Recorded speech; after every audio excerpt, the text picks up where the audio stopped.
Hey guys, what's going on? This is Adam R46 here from the subreddit Grand Prix Travel. Today we're going to be doing a new episode on Know Before You Go, talking about Circuit of the Americas in Austin, Texas. And I have a kind of unique perspective as I live here. I've been to the race every year. I've been to pretty much every major event that involved the motor at COTA.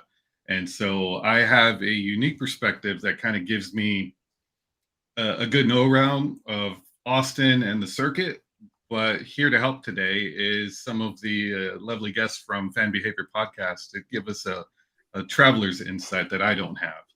And so, yeah, today we're kind of just go over some of the tips and tricks and the overall perspective about going to the race at COTA.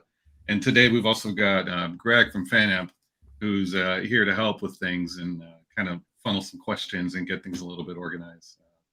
Greg, do you have anything to add for Austin? I went last year, and then before that was a bunch of bachelor parties. So depending on the logistics, you can call me for either. Yeah, Austin, travel experience for sure. Yeah, exactly. Austin's pretty fun. No, it's a great town, and yeah, super excited to hear from Hannah and Zoe. We've talked a lot, especially Hannah and I, over the past couple of months. So really excited to hear your perspective on the race. Cool. Yeah. And yeah, so Hannah, what's your experience with Austin? Yeah, so it's Zoe and I went to COTA for the first time last year. It was our first F1 race, and yeah, it's amazing. I mean, I think it will always just be like the race for me, just because sentimental wise, like I don't know, it's just like my first race in person, and I just love it. And I think because it is like a permanent track, it adds a whole different vibe to it. They've really, I feel like, I didn't know it before, obviously, since last year was my first time, but I feel like they've made it a really awesome like destination and experience. And yeah, I'm very excited for year two. Yeah. And Zoe, what about yourself? Yeah, I would say it's funny because so as she said, COTA was our first race ever, and then I got the privilege. I got to go to Monaco this past year, and COTA is still, in my opinion, much better than the Monaco experience as a whole. Obviously, the Monaco race is iconic for its own reason, but in terms of a race experience, fan experience, I think COTA takes the cake. And obviously that's just two races. There's many more on the calendar that I haven't been to. But I knew I loved it after we went last year, but having gone to another race, and still feeling like it's the best, it just, I feel like solidifies how I don't know what if like I feel like it's the real American race, especially with Miami and Las Vegas. I feel like a lot of fans that have been to Miami and COTA still feel like COTA is like the OG. Yeah. Yeah. So the feel of Circuit of the Americas is traditional. It's not really old school, but it's old school where it's a permanent facility. It's huge. It's massive. The cars can like kind of stretch their legs. And at the same time, it's kind of so the way it was built was the guy who designed it took his most favorite corners from different circuits. And then they kind of found this area outside Austin. And there's a whole nother reason before that I'll get into. But they found this area outside Austin with a lot of natural elevation. So they took these iconic corners from different tracks like Istanbul, Turkey, the turns 16, 17, 18. It's like just fast, 3 consecutive corners. It just really stress the tires. And then you've got the turn 1, which is just gnarly uphill, and walking up it is just, it's a chore. It really tests your knees and your legs. And then you've got the S's, which turns 2 through 6 and 7 are pretty much similar to Silverstone. And then you've got it might be one of the longest straights in America, maybe between turns 11 and 12. And this track is just full of blind apexes and just a crazy amount of corners. I mean, it's it might be one of the longer tracks, but this is a place that can really kind of separate some of the skill, or not just the skill, but overall development of the car. And you can really see it work here compared to a circuit like Monaco or somewhere like it's more compact, like also Singapore today. It's a little bit harder to tell which cars have the better aero or which cars have the better corner speed and things like that. It's just COTA is just different. And there with the elevation and the elevation is kind of two things that are really good about it. It shows you a good vantage point of the car. No matter where you sit, you have a good view. Whether it's GA or grandstands, you're kind of situated above the track because the track is basically flat, and then it's just surrounded by hills or grandstands. And then the elevation of it just really challenges the cars and the drivers. And driving it on the simulator like iRacing or something, it's gnarly. It's really hard to do. And if you don't have VR triple monitors, if you do it on a single monitor, you're just like slower than anybody else because you need to be looking past the apexes everywhere. And it's a fun track. And so because of that, it really gives a lot of skill to the drivers. And because it's in Austin, that's another thing that it makes the whole weekend like a festival. And they really gear the event towards people traveling here to kind of get a little bit of a Texas experience and a lot of cowboys and things like that. A little bit of a vibe that people kind of have in their head. It's like when I travel somewhere and I tell people I'm from Texas, it's like, oh, you ride a horse to school? And it's like, no. And so people kind of have that perspective of it. But yeah, Austin's a fun place, and it's a really cool destination city. But at the same time, it's still one of the old school feeling tracks. It might have been the most recent purpose-built circuit. I don't know if there's any other ones on the calendar that aren't a street circuit. I feel like there might be one or two newer ones, but as far as a permanent racing facility, this is one of the newer ones. Kind of, yeah, for any series. I don't know if there's any other ones. I mean, you'd probably know better than me, but I would agree with you on that. Yeah. I'm curious about the Monaco comment. Like, what was the atmosphere? To give people a sense, like, what was the big difference? What drew you in here? Like, what makes it stand out versus what Monaco was? Yeah, I Zoe, think the biggest thing, like it really is, as you said, COTA has that like festival feel to it, where it's just like the energy is really heightened, and yes, there's obviously the racing that's going on, but there's also so much else happening around the track and in Austin itself. Like it really feels like the city is buzzing when you're at the circuit. You know, just the stuff going on around, even like the food and there's like rides and all the other stuff. And I feel like in Monaco, there, in terms of like a fan zone and like sort of stuff for fans outside of what's going on the track, there wasn't a lot. Now, obviously that makes sense because you have a race in a very, very, very tiny country that basically takes up the entire size of the country. There's not a lot of room to do much else. But it's just a more fun atmosphere, I would say, being at COTA than the Monaco thing, which sounds crazy because it's Monaco and Monaco is great. But it's just a different vibe. Yeah, they couldn't really be any farther on the spectrum of the type of races to go to. Exactly. Yeah, they're both really fun. But I think it's important though, like because the distinction I think about when you say it, or thinking about some of the other races I've been to as well, like it's almost like there's like a behind closed doors type of fun and activity, and then there's like for everyone.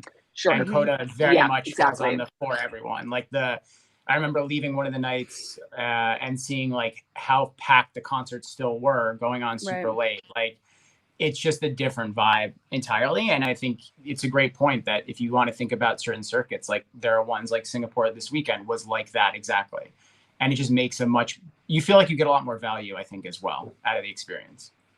Yeah. Oh yeah. Well, sure, and I obviously and didn't go to Monaco, but to me too, I mean, you have, I think, almost 500,000 people at COTA last year who are having to like travel out and be there and then are just hanging out with each other all day. It's not like, I feel like in Monaco or any sort of street race that's in a city, you sort of also just have the like random traffic and just humans who are just around in the area, not necessarily there for the race, but it's kind of cool to be at the track. And, you know, it's kind of that concert experience where it's like, all these people are in this room for one person or a group of people or whatever. And, you know, these 20 boys have put 500,000 people in the middle of Austin together. It's crazy. Yeah. So in a couple weeks, I don't think it's out yet, but when COTA puts out the circuit map, you'll see it's not really separated into different zones like Singapore is. It's open to anybody with a ticket can go just about anywhere except the grandstand that they don't have a ticket for. But you have areas like COTA Land where it's kind of theme park, amusement park style stuff, and then you have some like they're going to have something that's like Lone Star something, and it's going to be a bunch of interactive stuff. I mean, last year or the last couple of years they started doing tattoos where you can make an appointment to get a tattoo at the circuit. And it's something that's kind of racing themed or Texas themed. And there's a lot of different things where it feels like a festival. And it's not just a festival of racing. There's tons of live music because they see it as you're coming to Austin. Austin, they call it the live music capital of the world. There's a ton of music everywhere. There's probably at least like 6 or 7 stages. And then you kind of get into the evening on Friday, Saturday, you'll get the super stage shows, which were the big acts. Like a few years ago, my family saw Taylor Swift there. I gave my ticket to my nephews and nieces so they could go. But yeah, you get acts like that. We saw Britney one year, Stevie Wonder. I mean, this year is The Killers and Queen. And so throughout the day, there's just music. There's something to do, whether you're dragging somebody along to join you for F1, they're going to have a good time because there's something always going on and something new to see, something new to explore. And also the food. They kind of bring in a lot of different things from Austin. And they do kind of cater it towards the barbecue meat and stuff. But in the last couple of years, they've been a little bit more vegetarian or vegan friendly. It wasn't always like that.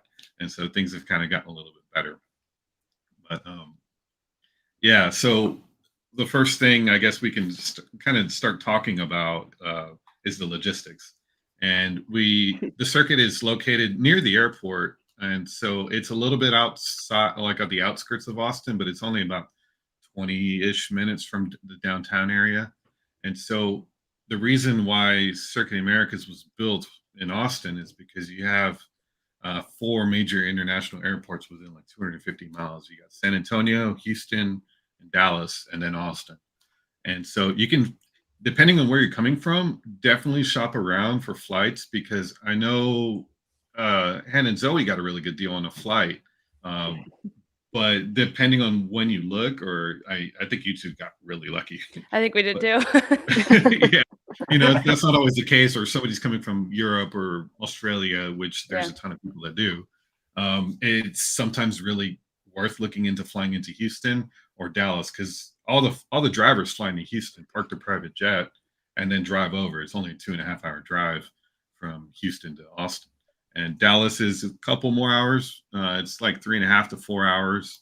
San Antonio, I mean, you can stay in San Antonio if you can't find anything reasonably priced in Austin. It's about an hour and a half, depending on traffic. It could take up to 2, but that's one of the good things about the circuit is where it's placed, kind of in the center of Texas. And yeah, Greg, how did you get out here last year? Where'd you fly into? We flew into Houston. Like the rates, I think, were a third of the price. I think by the time we had booked, and this was for like a Wednesday to Monday. I think by the time we were booking, it was like $800 or $900 from New York, and then 3-ish if you booked it to Houston, and then we just rented a car. It's really easy, like the drive. Yeah, I mean, you might wake up early to get a flight back if you want to play, you have work or whatever it is, but you can definitely do it. And it's basically the same flight time, right? So it was super easy.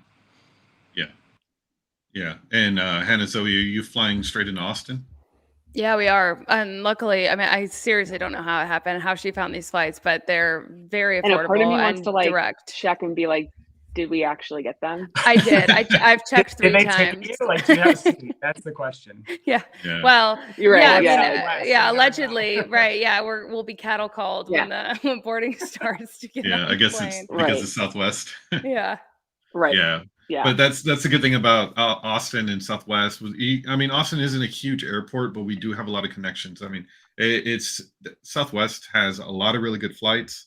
A lot of random connections, and then American has a ton of flights to Dallas, where even if you have to book a separate ticket to get to Dallas, you can probably find a pretty good deal on a flight from Dallas to Austin on a separate ticket. That's something that I do sometimes if I'm traveling somewhere else. it's worth looking into getting your big flight into a hub and then buying a separate ticket with either the same airline or a different airline, because sometimes there's some weird deals like that. Yeah, for sure. Yeah. Yeah. Yeah, and I'd also say too, like we drove last year. We're from Kansas City, so it was like I think what is it, 11 hours or something to Austin.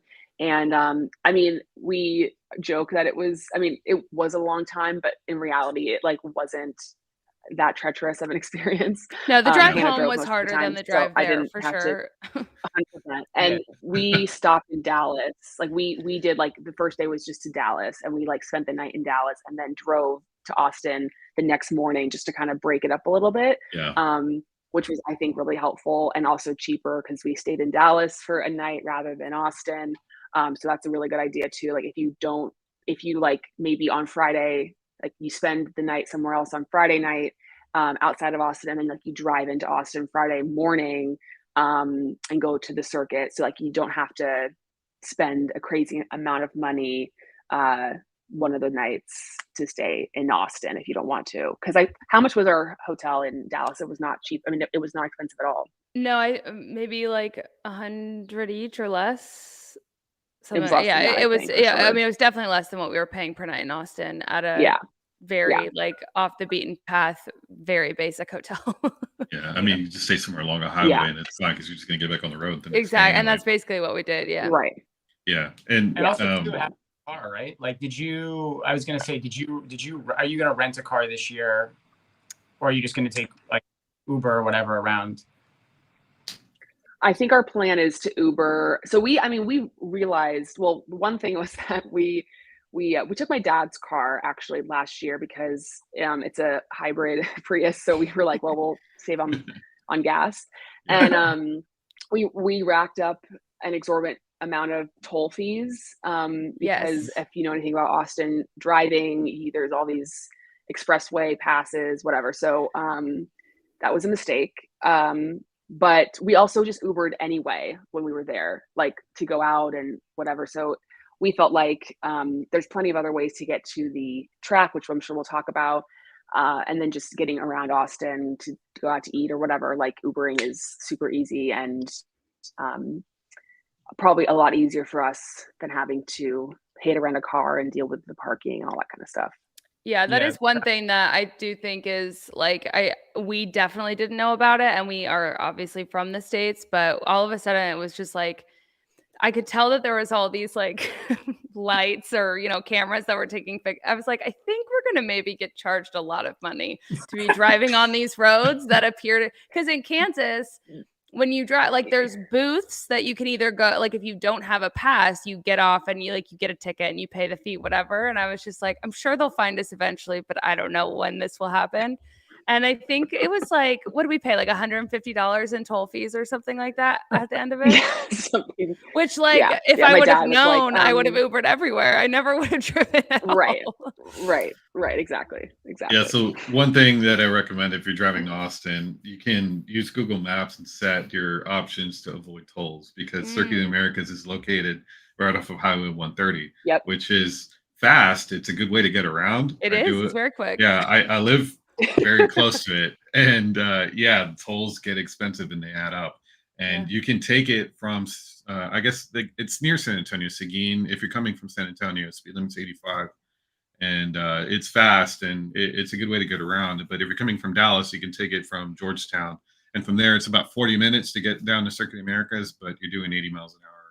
It goes pretty quick, but it is expensive. It's I think like $7 or $8 each way if you take it from Georgetown down to like the airport area where COTA is. And Yeah. so I wish we had you last year. We would have known, and we wouldn't have done that. it adds up, and Yeah, it does. but it does avoid a lot of traffic downtown. You get a lot of traffic on I-35 that cuts through the middle. We were zooming. Well, and at one point I knew we were in a fast lane, and I was just like, I don't know how much this is going to cost, but we're already here. That's a problem for tomorrow. Yeah. Because around here there's no booths. You only pay by mail, or you have a pass that you prepaid with credit. Yeah, and all of a sudden we were just in this fast lane, and their cones, like I couldn't get over. I was just like, well, we're cruising, so we'll just keep going. Yeah, you just kind of have to embrace it, and think about it than whenever you get the bill. Because also, Yeah. if you're in a rental, they charge you a rate on top of the tolls. Sure. I was gonna So say, Mm. yeah, if you're you in a want to, rental, yeah, yeah, you need to keep that in mind because there's also some. If you're coming from downtown, you can take Highway 71. It's right by the airport. There's a toll lane that can get you across the tollway that we've been talking about, Highway 130. And if you stay in that lane, it's like $1.50 or $2. And Oh. if you get charged that toll on top of your rental fee, it's another $5 or $6. And depending on the rental, it just and it's a pretty good tip. I'm glad you brought it up because Yeah. if somebody's from out of town, use Google Maps or whatever you use, but toggle Yeah. avoid tolls because it can definitely add up. Unless And you want to pay the money. Yeah, Yeah. unless it's worth it to you, which I mean, in Unless it's worth hindsight, the it was money. fine because Yeah. we didn't really ever hit traffic, but Yeah. yeah, it And was so fun. getting to COTA by car it's I mean, the parking pass is expensive. I think it's 250 most of the time. Yeah. For like lot F, lot T. Some of the parking lots are a little bit further from the circuit. It's not a crazy walk, but it's a good half mile to a mile depending on where you are in the lot to the nearest entrance. And once you get into the entrance, then you still have to walk somewhere or take a shuttle because they do run perimeter shuttles. But car is a good option if you have a group of people, because the shuttle is probably the best option, but it's expensive. I think it's on average between 40 to 55 a day, depending on what area you leave from. I think the most expensive one is Waterloo Park downtown, which is near the Capitol, kind of right near 35. If you're staying downtown, that's definitely what I would do. If you're not here with a rental car and you're staying downtown near kind of in Austin proper, Waterloo Park is a really good option. That's the only one that drops you off right at the Circuit Grand Plaza, the gates near like turn 15, those grandstands. They do have the Barton Creek Mall and the Travis County Expo Center, but that's more intended where if you want to drive or Uber to those lots Mhm. and then take a shuttle, because those do have like a free parking lot. And Barton Creek, it's a mall, the parking lot's huge. Then the Expo Center is more geared towards people who are coming from other areas. It's only about a 20-minute shuttle ride from each of those. It's not too bad, and they have dedicated lanes in and out of there, so it works pretty efficiently. But if you think about, okay, a parking pass is 250. If you have two people doing 3 days with the shuttle pass, it's going to come out to a little bit more expensive than that. And Mhm. so the good things about it is you don't have to worry about drinking. If you're drinking at the concerts at night, the shuttle is hassle free. You just get on the bus, you wait in line, get on the bus, and you leave. It's not a big deal. Versus driving out there, you're kind of on a farm outside of Austin, and Yeah. so the roads at night are dark and windy. You're going to be following traffic, but there's a lot of other people who are in the same kind of mindset, if you know what I mean. And it can take a while to get out in the evenings. Yeah. So Yeah. keep that in mind for anybody driving out there. It's good if you're in a group. It's best if you have a DD, obviously, but just be careful. There's a ton of cops around, and you never know what can happen with that amount It's of not people worth in it, the area. guys. Just take the Yeah. shuttle. Yeah, exactly. The shuttle's the best thing that you can do. Yeah. and to there get was out there no because line. yeah, you Yeah. avoid the traffic and it's mindless. I mean, you just Yeah. show up where you need to show up and you get out there and you get dropped off. Well, we said this because we actually did both experiences last year. So one of the days we drove, I think was a quali that we drove, and then the GA tickets that we bought for the race day actually included the shuttle pass, which was nice. And we got the shuttle from Waterloo Park. And it was like the most beautifully organized thing I've ever seen. It was just, it was really well done. We got there pretty early. I think we got there maybe at did we get there like 7 or 8, Zoe? I feel like.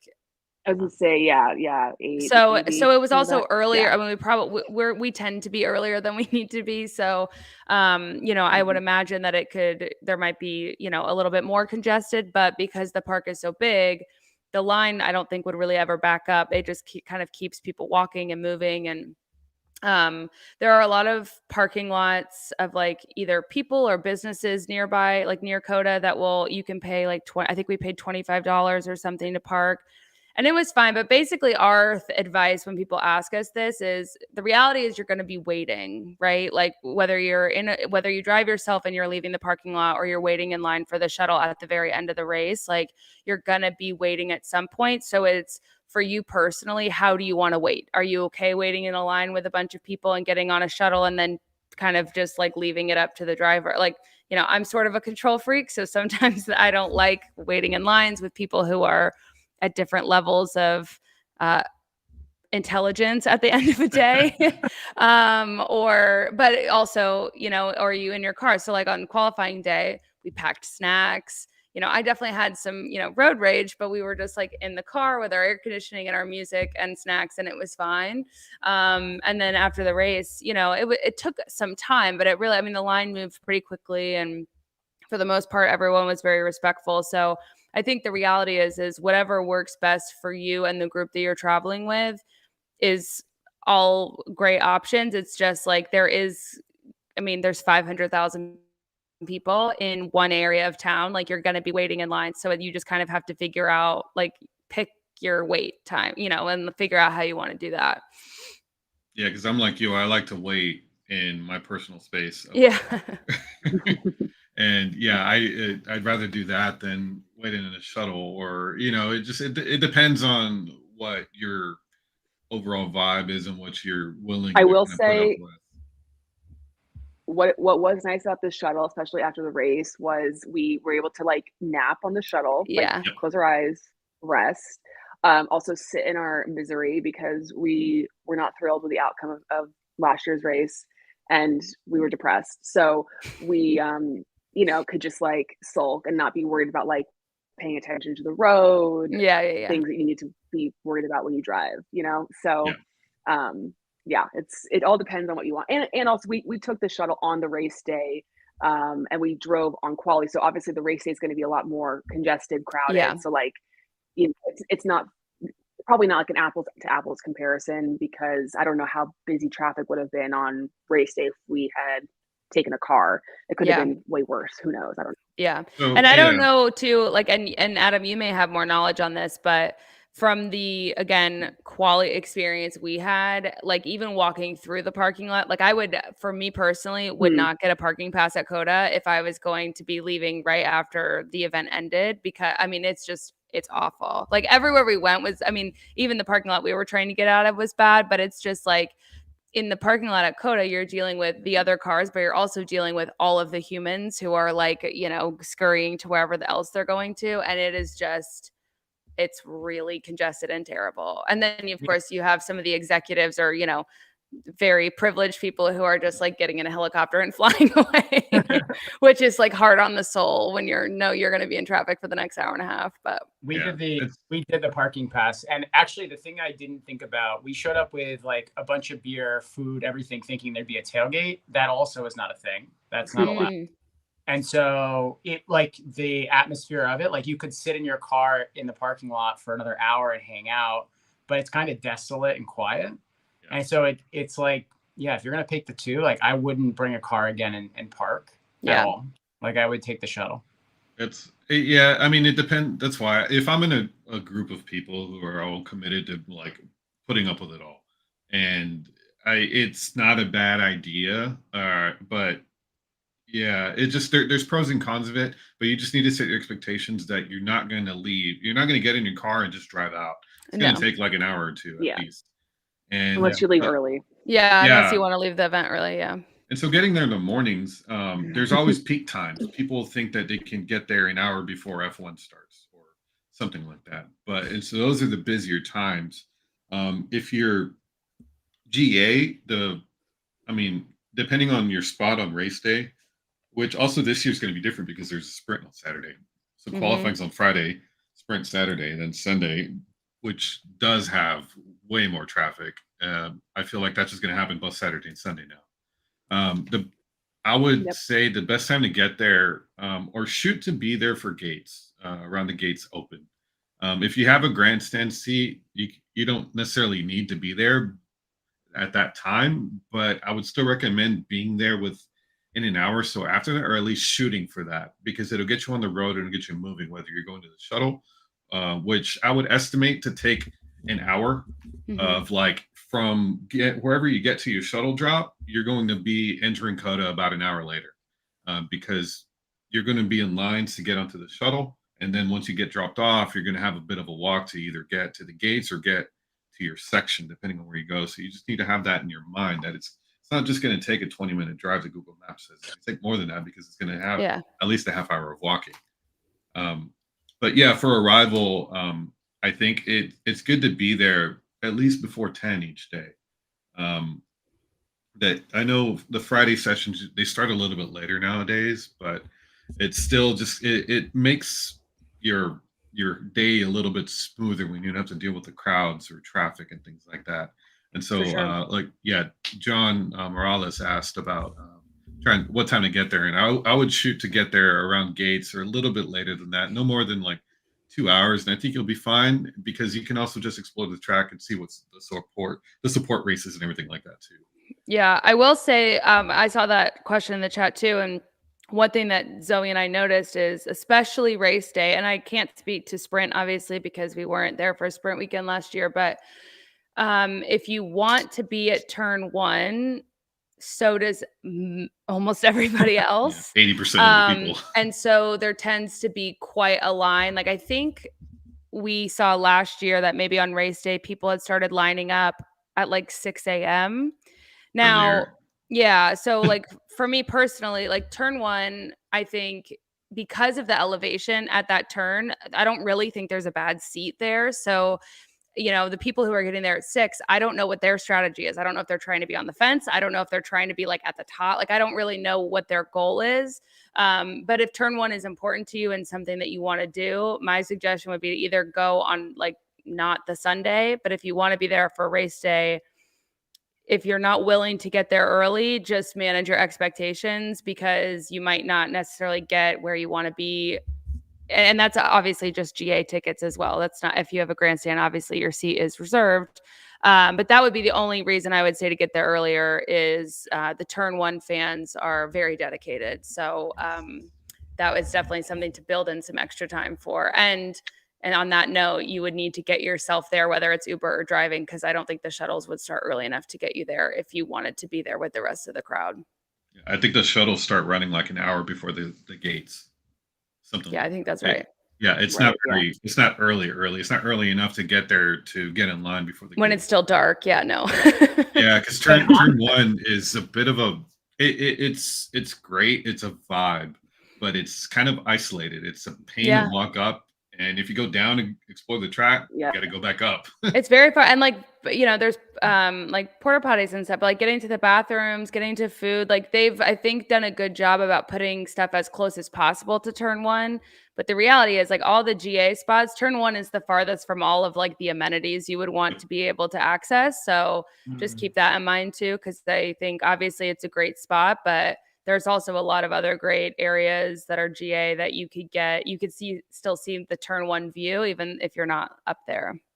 Yeah. And you're inside, like you're just in the sun. Yeah. For the whole time. Yes. You're not, there's nothing.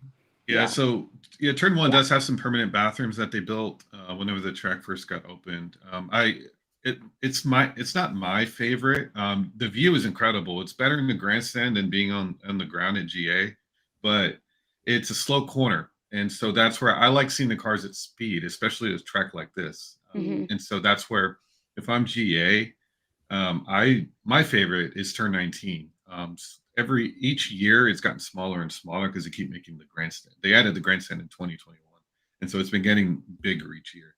But turn 19 is my favorite because you can actually see turn 1. You have a screen right in front of you and you can see turn 19 is pretty gnarly for the drivers because it's blind. It's one of the fastest corners you can get that close to. That's not like a sequential corners where it disappear. And you can also see turn 20. You can see pit entry. And so turn 19 is my favorite. I've sat there probably 8 out of the 10 times that F1 has raced there, just because I keep trying other spots and then I go back to it. And well, that's good to know. We probably saw you last year and we didn't even know. Yeah. We were there too. I'm always there with family. I just kind of show up and other people show up. Everybody just kind of knows that I'm there. And, Yeah, it's a good time. And so getting to that spot, I normally get there around 9:30, and I can get a decent spot where I get a blanket and I just hang out. So I don't have to be there right when gates open or before. And so it's kind of underrated. Agreed. And Hopefully we yeah, don't ruin it for us by telling everyone. But yeah, I agree. I we're mean, we're a nice little corner of the internet. And so yeah, I feel yeah, like for the people who that's follow very us, true. And I mean, we didn't know any different, but we were kind of, because we knew we were going to be GA on Sunday when we were there for quali, we were kind of walking around trying to figure out, and it seemed like turn 19, I guess, and it will make more sense when you're there, but it's not as obvious like when you're kind of walking around that it's like a GA spot to go sit. I guess at least that was my impression of it. It didn't like strike me as like, oh, we can go sit there necessarily. I don't know. I just felt like a lot of the other GA spots were more obvious. mm, But yeah, I mean, I thought it was an awesome spot. I think, again, to your point, you could see turn one, which is great. I mean, and it's like the best view of turn one, in my opinion, because you can kind of like see all the action of it. That's for anyone who watched last year, that's where Valtteri like went off and like beached himself in the gravel. So like that was pretty exciting for us to see. I mean, not that he went, I was very sad that that happened to him, but it was like some, some yeah, it gives excitement energy to and the some crowd. hype. Yeah. Action. Yeah, and I will say just, and Adam talked about this earlier, but because of the elevation, there's a lot of hills in the GA sections, and I guess a lot of the tracks have this, but someone in the chat had asked like what's something we wish we would have brought. I think in hindsight, if we end up in GA again, they have, and we talked about this on our podcast, but they have these like really inexpensive like bleacher seats that basically, I think what was hard is that we had a blanket, but we kind of just sat hunched all day because you can't like lean back on anything. And I think they have these like foam, like they kind of just like fold in half, like a folder or whatever, but you can sit in it and like lean back. And they fit in a backpack or whatever. But I think I would bring something like that. A lot of people had lawn chairs, but I feel like the thing that's hard about the chairs is because of the hill, you're kind of just like sitting forward, which is a little awkward. And you're kind of like probably trying to make sure you don't tip forward. But I was also just Or really block impressed. people. Yeah, exactly. And I was also just really impressed of how respectful people are. I think when you're in a really big, like Zoe and I have both been to like a ton of concerts and in different areas of stadiums or whatever. And this is like the first sport I've really like gone to events for and like, gone to see races. And I feel like sometimes if you like leave to go to the bathroom, people are like waiting for you to leave so they can kind of get in your space. And I just feel like, at least at turn 19, the experience we had, everyone was very respectful of space. And I don't know, it was a really nice area for us to be in. So I definitely think, yeah, I think we got there maybe around the same time that you did, Adam. I feel like it was still like early-ish in the morning. And I mean, the lawn was basically wide open at that point that we got there. And yeah, we picked a spot and it was great because it's very close to food. It's very close to it's, if anyone's been there Bathrooms. before and wasn't at turn 19, it's by the amphitheater. So yeah, the bathrooms were there. Yeah, food's nearby, and I don't know, I just The thought whole it was Grand a great Plaza spot. has all the amenities Yeah, that you would want. And they also, exactly. so there used to be a Yep. soccer pitch for a USL team right behind turn 19. And so Okay. that has some permanent bathrooms, but now it's a giant tent. I've been to a couple concerts out there the last couple of weeks. And it's a giant tent with a bunch of food trucks and like bars, and they have small market and stuff going on. But it's just near everything, and it's near the Yep. entrance. And overall, it's my favorite place Yeah, it's the best. to watch the race. There are plenty of other good G areas. Another kind of low key area that's really cool is turn 11. It's a hike, but it's a cool area because you can see the cars under braking. It's one of the spots where you get a lot of mistakes, and because it's a little bit isolated, the both the amenities are a little bit harder to access, but there's less people, and so Yeah. the crowd isn't as big, and there's TVs out there and there's audio and things like that. And so that's another pretty good spot that I like to watch from. For qualifying, my favorite spot is the S's, anywhere between turn 2 to turn 6. That's where you can really see the cars work, and during qualifying is when you have the cars at speed. I think it was in 2012. I sat at turn 2 for the race and feeling the V8s. I mean, well, I say feeling, it's because they were coming into turn 2 at 175 miles an hour, and they were the V8s at the time, and they're just monsters, just incredibly loud, and it just shakes the ground. You feel it in your chest. It's just, yeah, I get like goosebumps just thinking about it.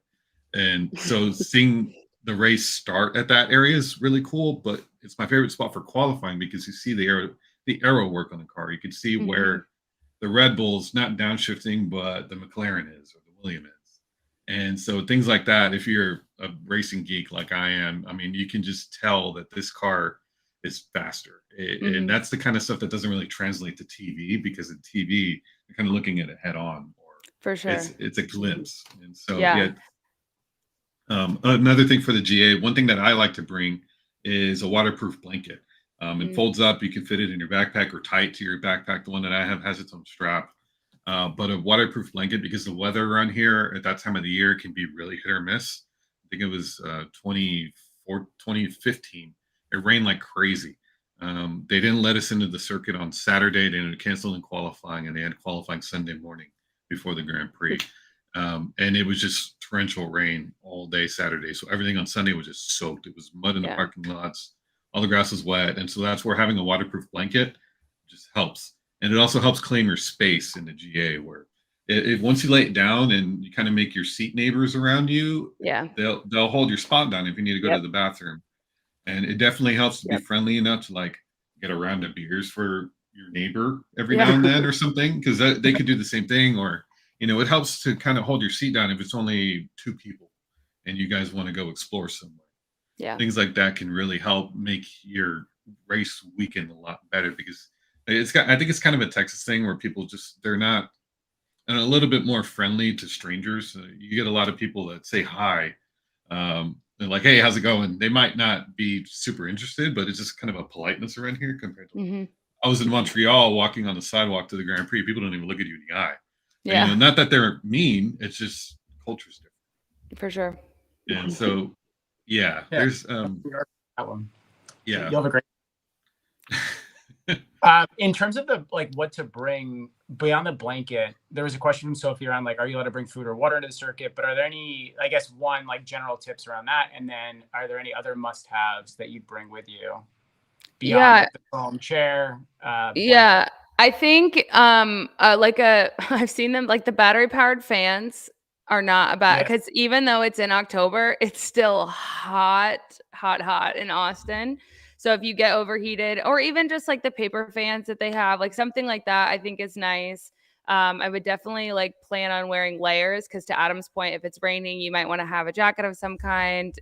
Definitely have sunscreen if you are like me. And even if you're not like me, I burn if I look at the sun. But it can get really hot. Up in sunscreen every day going out there. Yeah. I mean, it gets really hot and you don't realize too, you're just really sitting basically most of the places you're in direct sun at some point during the day. And then I don't know if it's changed, but last year there was not a lot of restrictions around bringing in food and beverage. So, I mean, we had full plastic water, we had water bottles with us, we had Gatorades, we brought snacks granola bars, chips, so just kind of random stuff that fit in our backpack. And we didn't have an issue with that. I heard someone say, I think someone maybe messaged us on our, on Instagram or something saying that COTA put a restriction on bringing food and beverage in. But before we got on this, I looked on their website and nothing appears to be different on the website that I could find that says you can't bring in food and beverage. So I would definitely double check on that before you plan to bring a grocery sack of food with you. Yeah. But for the most part, I think you can definitely bring in some stuff. And even if you want to bring a reusable water bottle in that's empty when you get there, there's a ton of water refill stations, which is great because, everyone now in a setting like this charges $8+ for a bottle of water, which is unnecessary. And I will say too, the food is quite reasonable considering the setting that you're in. I mean, you're at an American racetrack. Americans love to charge extra for chicken fingers when they don't really need to. But I felt considering where we were, the prices of things were very reasonable. One thing I do want to say though, that I noticed that I don't think is an issue for most people, but COTA is a cashless venue. So definitely don't bank on bringing cash at all. You definitely need to have debit card or credit card with you. They don't have ATMs and they don't accept cash. So just keep that in mind. Even the mobile vendors do tap to pay for the most part. You can have Apple Pay on your phone, your watch. Yeah, for It's sure. pretty But easy. yeah, but just please don't bring cash and plan on spending it because they will not accept it. Yeah. And so my take I'd on also the say, yeah, go ahead.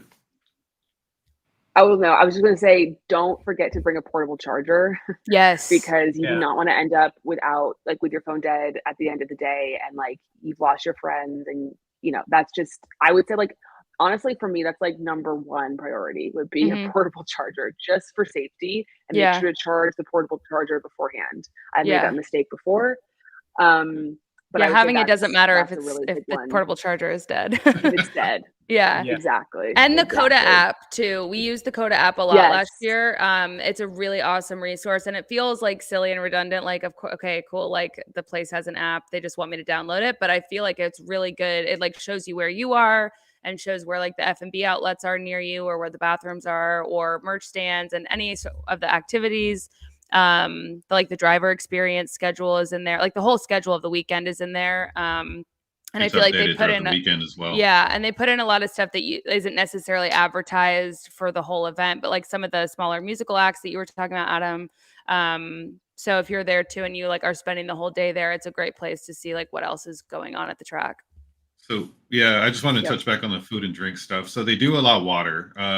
Plastic bottles are easiest because it needs to be sealed, factory sealed. Mhm. They're not super strict on checking it, but if it looks obvious, like you refilled it with vodka, that's what they are looking for. And so as long as they're factory sealed, you're not going to have any problems. You can take refillable bottles, but they need to be empty. Mhm. And I like to take plastic bottles because when you have a metal bottle in your bag, it's To more go likely off. to beat their detectors. Their detectors aren't strictly metal detectors. They can detect, it's like an airport, how they can detect liquids or different objects. And when you have a metal water bottle, it's more likely that they're going to look inside of it to verify what it is.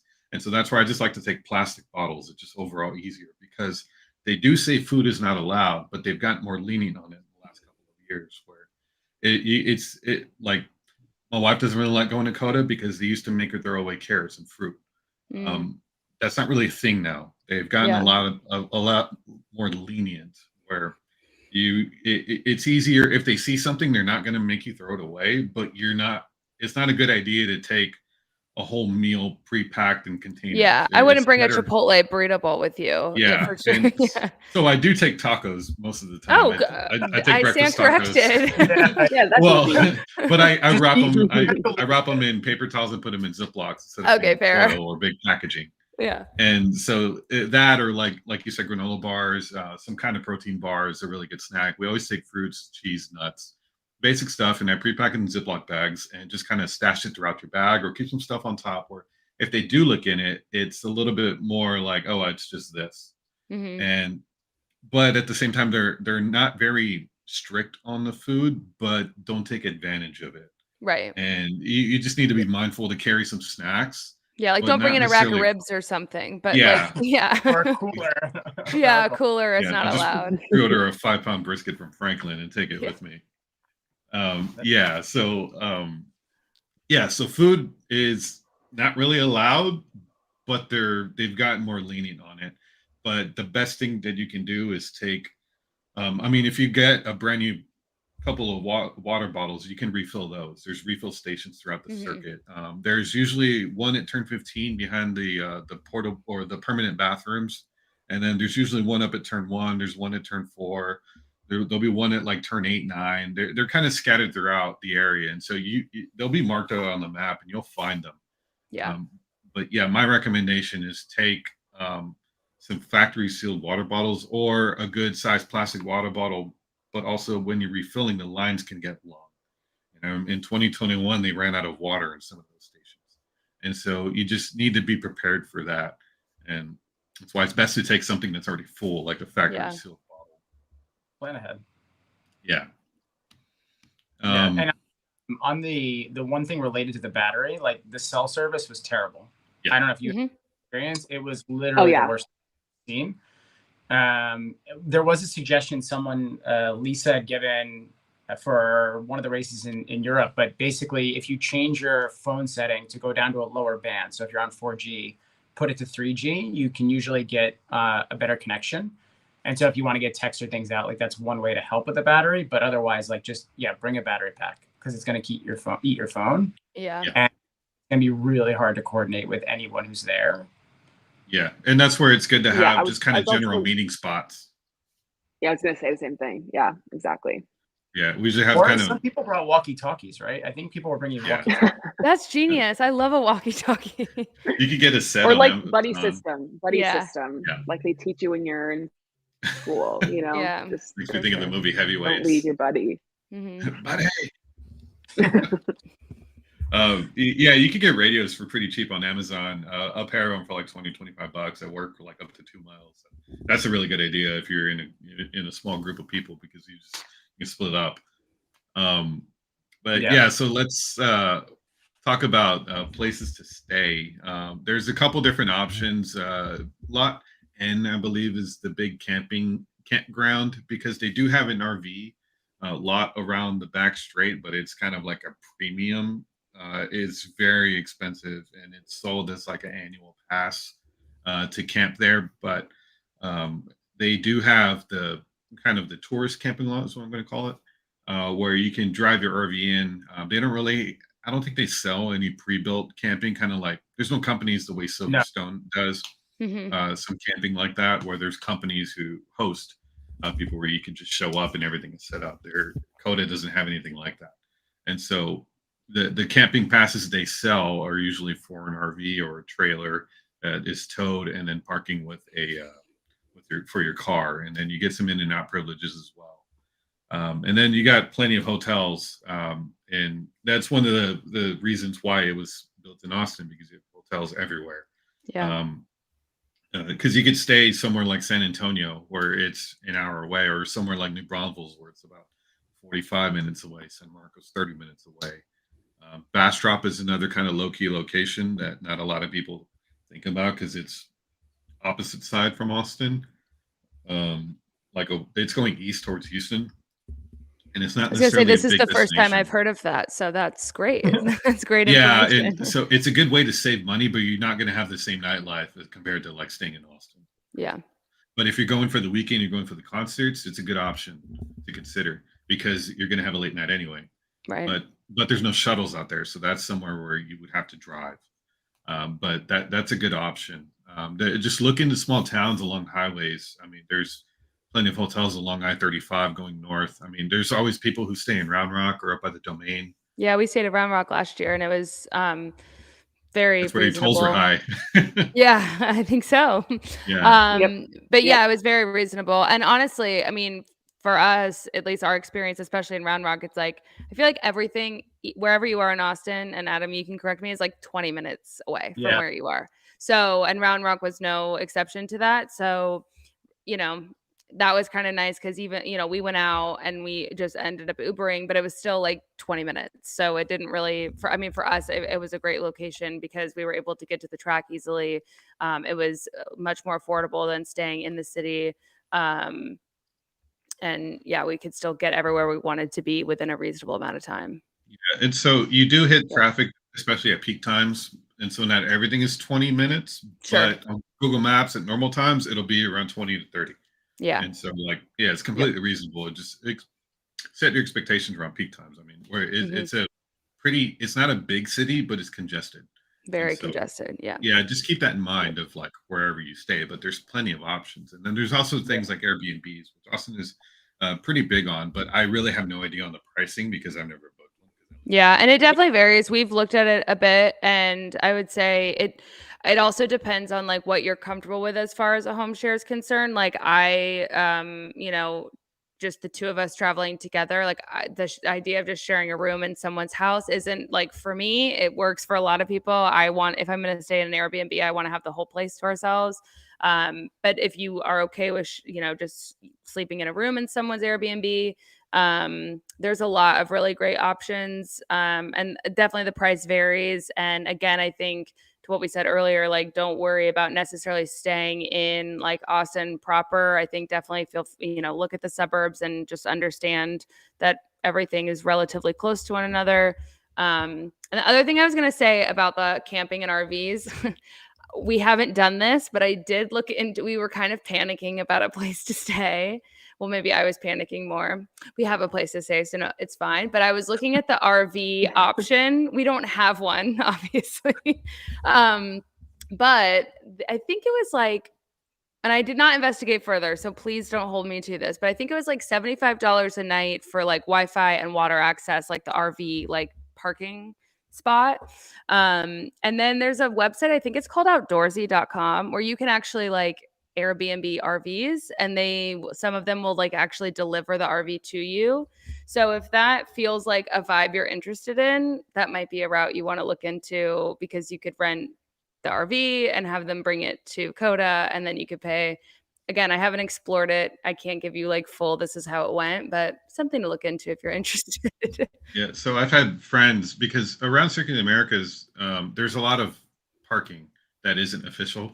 And so there's a lot of houses that have parking, and there's a few of them that do allow camping.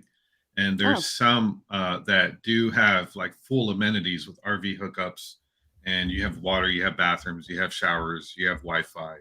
And so there are some areas around there, which if people are interested, for this year, they're going to be all sold out. For next year, just shoot me a PM or something, and I'll help guide you to a couple of areas. But it's the kind of stuff you need to book like a year out, because they do fill up, because the prices are pretty reasonable compared to the some of the official stuff. And it's the same with the parking. There's some offsite lots that are fairly cheap, but depending on when you leave or when you get there, the police that guide the traffic in or out of the area aren't putting those lots on their priority. And so if you park in a big offsite lot, it can take you a while to get out. I know last year there was this one parking lot that was offsite where there was no logistics at all. It's like the people just let everybody park on their site and did not coordinate anything. And people sounds like where we park. Yeah, people were stuck there for like 4 to 6 hours. It was, oh god, it wasn't that long. Yeah, some people couldn't leave because they were blocked in. Because they were blocked in. It was just a nightmare. And so that company luckily isn't doing that this year. But there are some other lots that are pretty reasonable that I think on race day last year, there was some for like 25 to 30 bucks. And the biggest area that I would say is efficient for that is on FM 812, which is kind of parallel to the front straight.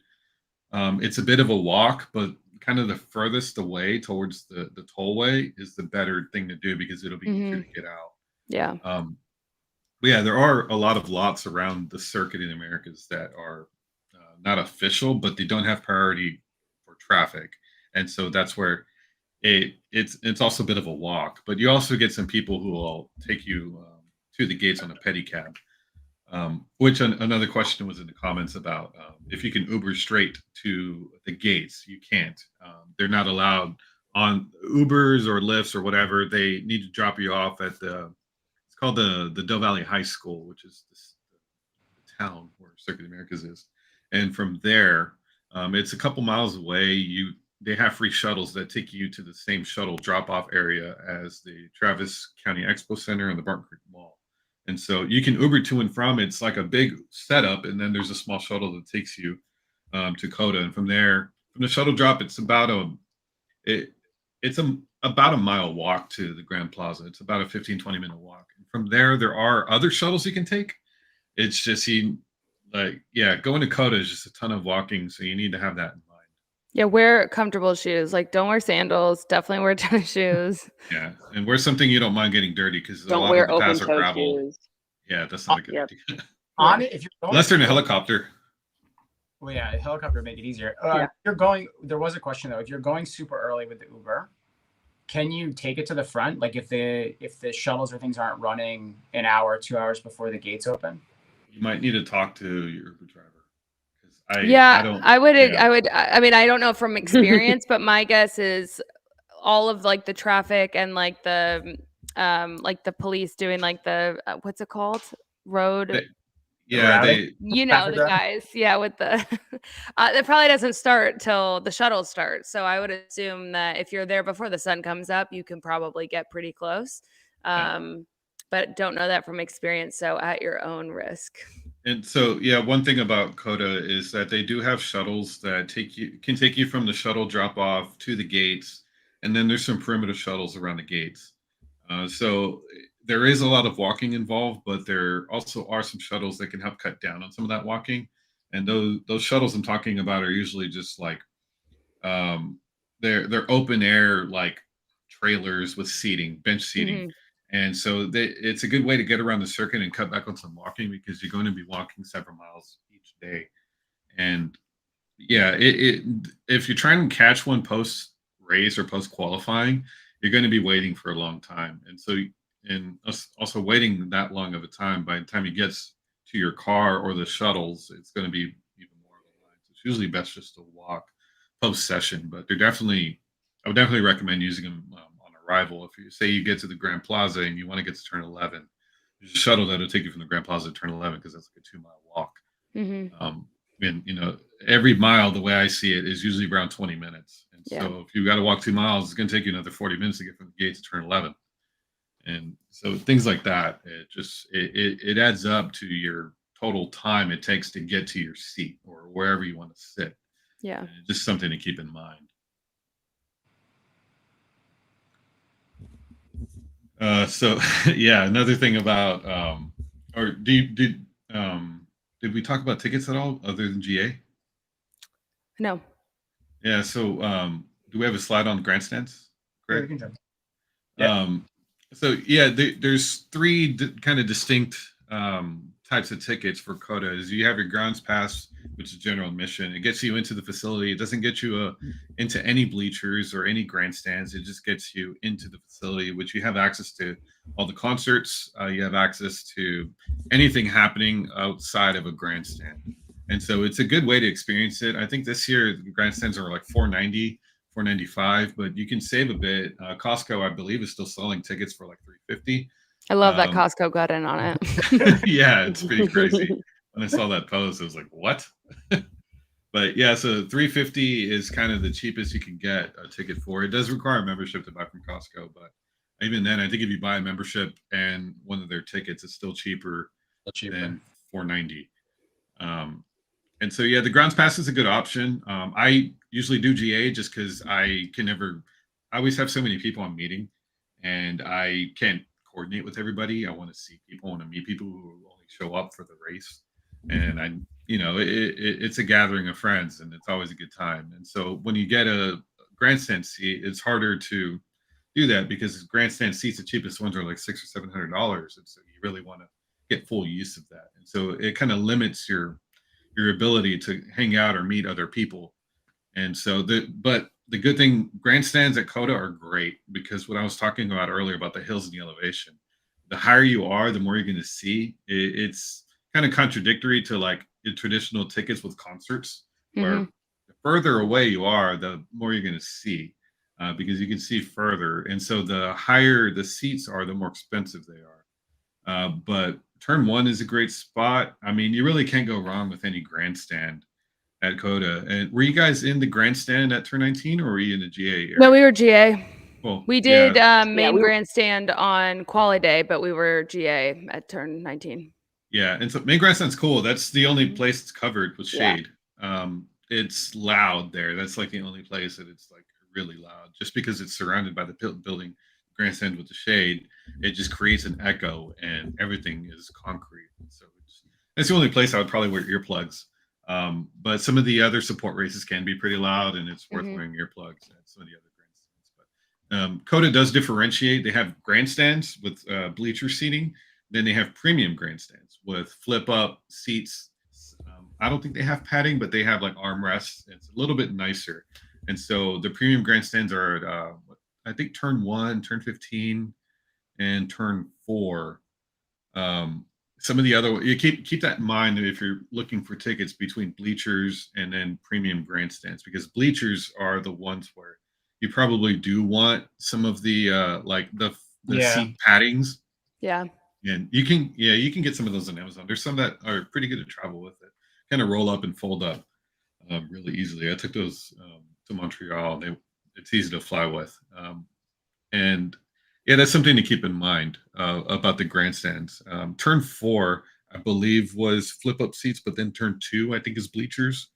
And so it really depends on where or what type of ticket you are. And of course, the premium seats are more expensive compared to the bleachers, but it gives you a little bit more elbow room compared Mhm. to the bleachers. And so just keep that in mind when you're looking for tickets. But Yeah, and one thing that we highlighted too on our podcast that I think is maybe it was unexpected to me when we were there last year, and we kind of talked about it earlier, but with the exception of getting onto the bleacher grandstands or like into the main grandstand, you have the same access if you have a grounds pass or if you have like grandstand bleacher tickets, which I think is a really big deal. Cause like when we got GA, like I didn't know that we were going to have access to like permanent bathrooms or like the F&B. I just didn't know what the access level, like if it would be any different. And I think it's really cool that here there's not a lot of difference other than where, the seating and like you obviously can't go sit in the bleachers if you don't have a ticket for there or the main grandstand. But for the most part, everyone has the same access level, which I think is awesome. yeah. Yeah. Yeah, the only thing that's really Really different is the hospitality or the main Yeah. grandstand. Which hospitality stuff, it's kind of scattered throughout the circuit now. They've put some at turn 19. At the exit of turn 19 towards turn 20, they have the Haas hospitality. Then turn 20 has some COTA hospitality, as well as I don't think it's F1. The F1 Champions Club is over by pit exit at the bottom of the hill before turn 1. And then there's some hospitality suites up at the exit of turn 1. There's some at the kind of the stadium area between like turn 13, turn 14. Yeah, they're kind of all over the place now, but the experience stuff can get you some extra perks, like the pit lane walks. Usually happen on Thursdays, usually 2 of them. It's a good chance to see the cars up close. It's a really cool experience if you could get access to that, but it does cost a lot of money. Yeah. Greg, what were you going to say? I was just going to ask if Hannah and Zoe had done any of the experiences. Like, I don't know if you went into like SI or any of the other ones that they had there. No, not last year. have We not. didn't. Hopefully this year, maybe. I don't know. But yeah, no, we have not. Yeah, there's a lot of Club SI I think is over by turn 12. Okay. They keep expanding that area. That's why I was over there for a concert. They've been building these massive buildings that are just going to be hospitality. Yeah, we were there in June, and it does seem like they're building up a lot of stuff, which is cool. I don't know. I just feel like they do a really good job of like paying attention to what people are looking for, obviously growing with how the sport is growing, but like making it still able to accommodate lots of people. And then the other thing, and this is maybe a hot take, and I've only been to one race, but one thing that I also didn't think about is depending on where you're sitting, you see cars for like a collective 2 minutes for the whole race. So if you're going to COTA for the first time, it's your first race, there really isn't a bad spot to be. Understand what your budget is. Don't feel like you're going to have a terrible experience if you're not in a grandstand. Like the environment is so amazing. You're still going to see the cars. I mean, everyone at turn 19 when we were there was also on their phone trying to figure out what was going on with the pit stops and who crashed at turn 1 and why was Fernando doing a wheelie and all of that stuff. So I don't know. It's kind of everyone's in it together. So I feel like it can become a very much like comparing with social media and everything. And in my opinion, there really is not a bad experience at COTA. So yeah. So about the Yeah, like audio agree. commentary and stuff like that, I believe COTA does have an FM frequency. You can buy like a small radio on Amazon and use that. But I can usually manage to get decent enough self-service to get the F1 live timing, and it's got commentary going on. And I just hook it up to. I have a small Bose Bluetooth speaker I got.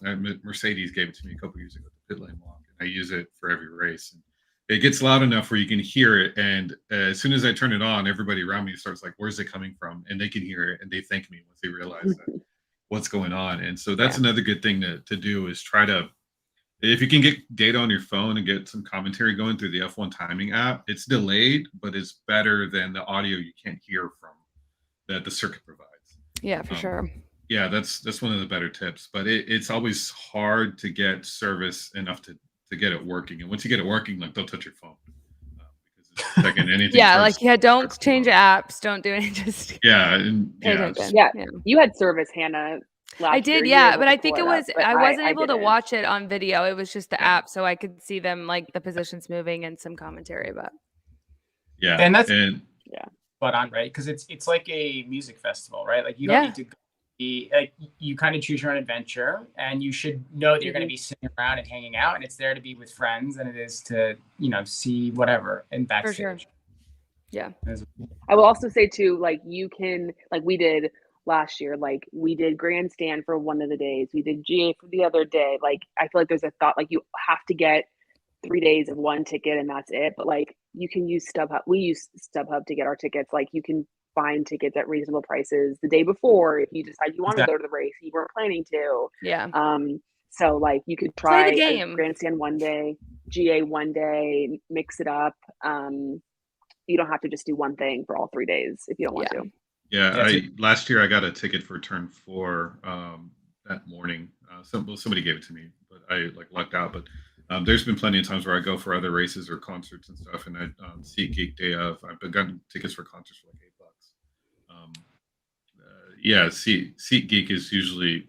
I mean, I don't. If somebody's traveling, I don't recommend buying a ticket on StubHub ahead of time because, like in Montreal, there was a ton of people who just got turned away at the gates, and you fly all the way out there. Sure enough, yeah, you get your money back, but I wouldn't depend on one of those tickets. But if you're there and you want to upgrade your drone admission experience, yeah, go for it. Try it. At worst, you're going to get your money back, but I wouldn't recommend traveling depending on one of those tickets. It's a bit unnerving, and I talked to one of the somebody who's in charge of setting up the credentials for Montreal, and he said he was telling me I wouldn't believe how many people got turned away at the gates with tickets they bought from StubHub and other third-party tickets like that because they were just sold duplicates.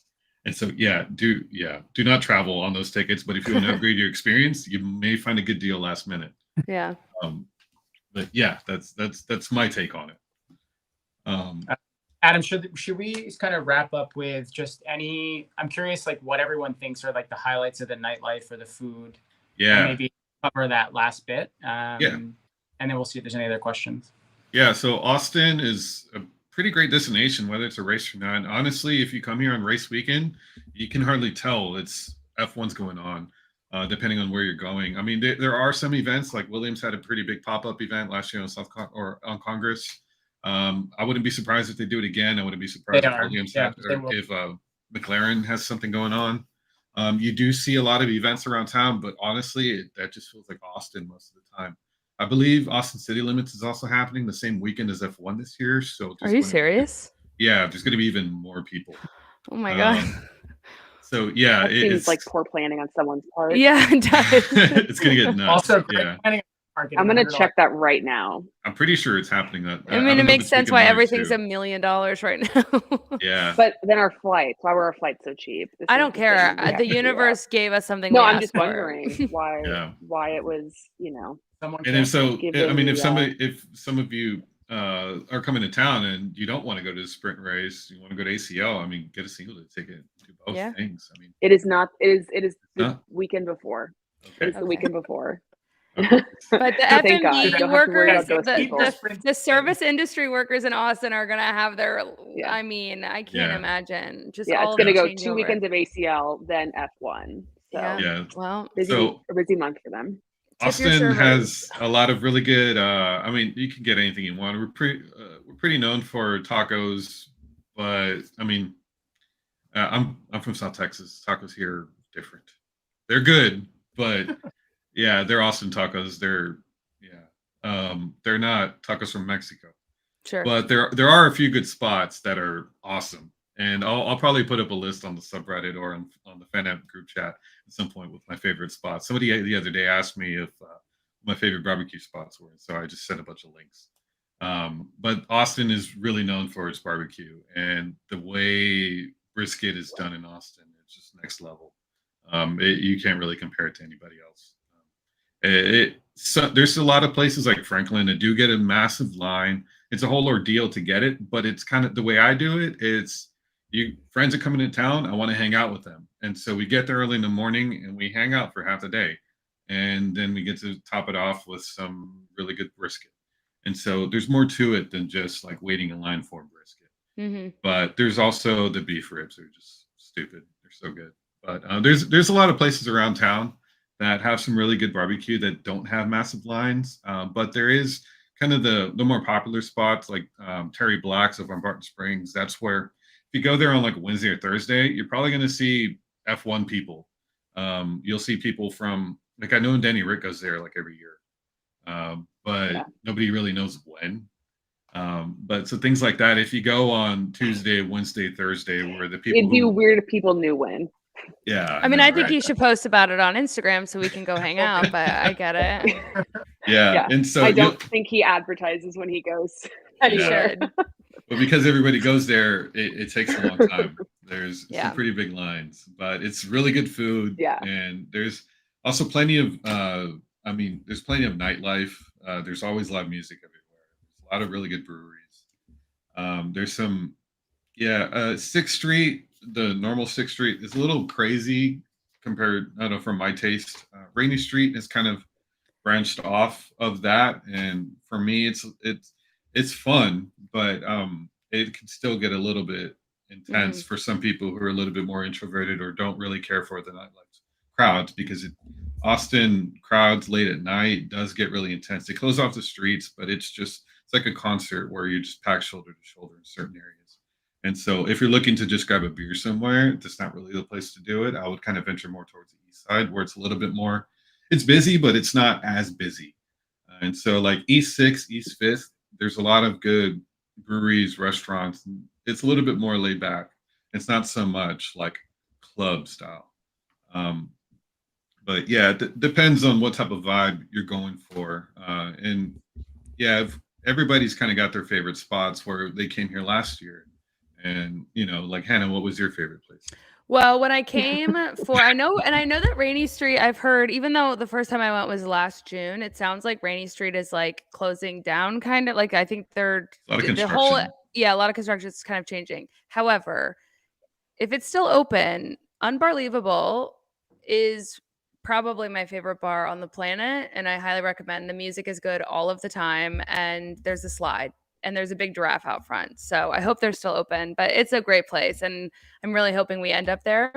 But then last year we went to TG1F hosted a meetup at Coyote Ugly, which was also a very fun time.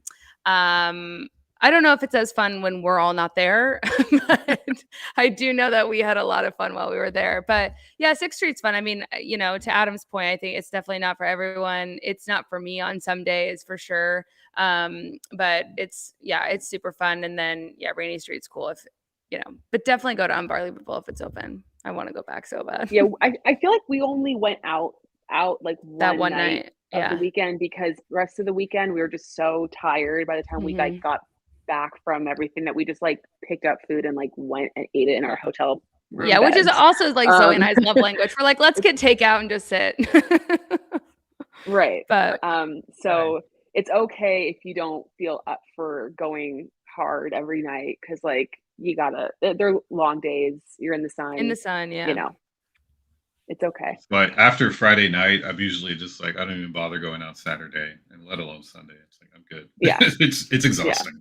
It's a lot. There's also a lot of like team parties. I think, was it Red Bull had one at Fairmont or something? Yeah. Downtown.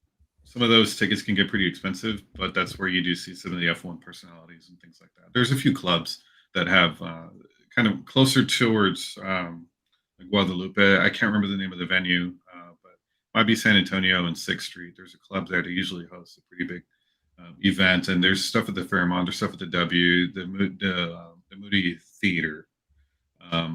There's always something going on, and the way to find out about some of these events is usually just social media. But yeah, another good way about finding out about these events is we'll be sharing everything on FanAmp. There's a lot of people who join the Grand Prix Travel base, and as well as the Fan Behavior Podcast base. There's a lot of active conversations throughout the race weekends where people are just sharing these live tips, info, or it's like traffic sucks this direction, or the shuttle line is bad. It just expects some of that stuff, and so those things can really help make a weekend better. I know the group was really active this weekend in Singapore. I mean, we had a meetup out there we just had a meetup in Zandvoort. There was 15 people at least. It was pretty fun. It's awesome. Yeah, and then I met up with some people in Austria. We met up in Montreal. I mean, we've been having a few different events going on. It's always a good group of people, just strangers from the internet. What can go wrong? Yeah.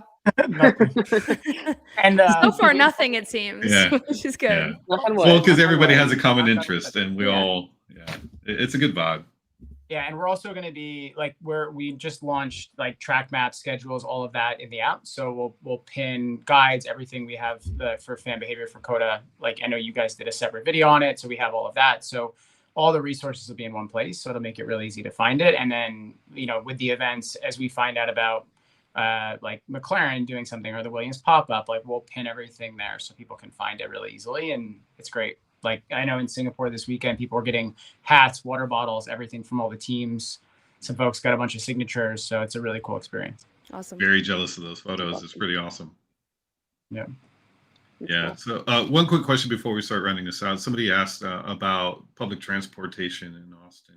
It's not really there. It's not like most major cities. There's some buses, but it's not very efficient. There's one kind of metro line, goes north and south. It'll take you to downtown, but it's also very limited on the times, the schedule. It makes the most sense if you're going to a soccer match for Austin FC. That's about it. It's really hard to really utilize, especially for F1. Mm-hmm. It's the easiest thing to get around is just Uber, Lyft, and take a shuttle. That's probably the best thing. There's also, depending on where you're staying, there's bird scooters all over the place. So if you feel like you're up to that challenge, that's an option too. Yeah, just be mindful. There's a lot of bike paths in Austin. Just be mindful. There's a lot of people that are not aware when they drive, and so just be careful with those.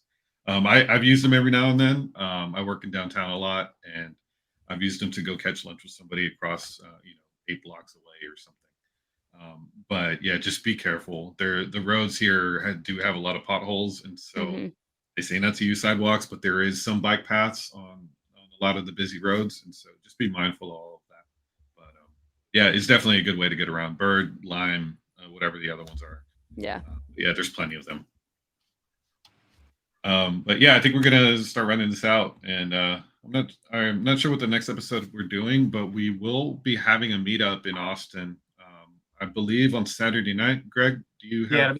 Yeah, we'll reveal the details of like the location and everything pretty soon, but keep an eye out for that. So we'll have that. Like we said, there'll be all the details we'll pull together in the app. You can obviously find everything on everyone's socials and everything pinned as well. Yeah. Hannah and Zoe, is there anything you would want to add, like to close out? It's the most fun. Don't be afraid to go with alone either, because I feel like there's so many people who are like, it really is, for as many people as it is. I was so surprised to see like what a welcoming community is, how everyone's sort of looking out for each other, and everyone's just excited to be there. So yeah, and I really can't emphasize enough, like, do it how you need to do it, like, because that's the only way it'll be a good experience. So like, stay within your budget. Don't take the shuttle if that's going to be overstimulating for you. Don't drive a car if you have road rage like me. Like, just do it however you need to do it. And yeah, I can't wait to go back. I'm very excited. And we may have a meetup up. We're still trying to figure it out. So we'll keep you guys posted about that too. But come to Austin. Yeah, I would say, I said this in our podcast about going to COTA, but like, patience is really necessary when you go. If it's your first time going to a race and you're not used to like big crowd events and stuff like that, you just have to go into it like knowing that things are going to take a little bit of time, things are going to be slow, you're going to encounter some people that maybe don't have the brain capacity that you have, but you just go into it with that mindset and you'll have a good time. But I feel like I've encountered people who just like get so agitated about like this line, that line is taking too long. They work themselves up too much that they like, I think it like ruins their experience because they're just so overhyped or something. I don't know, too worked up. So it's not just be fun, have chill. Yeah. I thought of one more thing. Yeah. Go ahead. I'm sorry, really quick. I call it the driver pep rally, but it's really like the driver experience at the amphitheater. It is so worth it. That is the one thing I would try and get to early, because if you get there early enough, you can get really close. And it's really the closest that we'll ever, I mean, most of us will ever get to the drivers and seeing them. It's like a Q&A at a concert. It's fantastic.